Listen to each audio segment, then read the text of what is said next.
waqtiga iyo qiimaha nolosha uu leeyahay waa mid Allah subhanahu wa ta'ala uu noogu sheegay Qur'aanka Kariimka ah.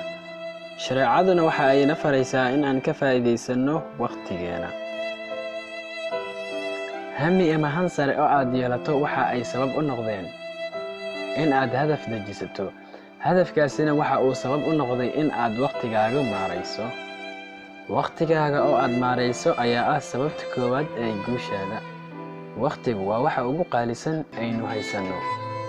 Waxaana la dhihi karaa waqtigu waa qayb ka mid ah nolosheena. Waqtigu degdeg ayuu kugu dhaafaa mana soo laabto. Waqtiga iyo mawjadu kuma sugaan marnaba.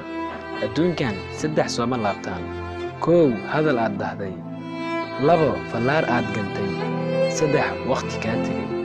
waxaad arkaysaa marar badan dad ku andacoonaya ama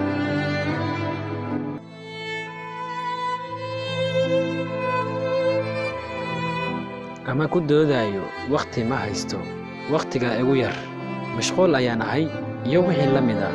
Ama qof leh markaan jaanis helo ayaan waxaan samayn doonaa ama qaban doonaa. Dhibku ma aha inuu waqtigu ku yar yahay, laakiin uma nidaamsana waqtigu. ayaa keenaysa inuu isku arko mashquul markasta. Markaas leenahay waxa suurtagal ah arkeen inaysan wax muhiim ah hayn oo ay ku jiraan sheeko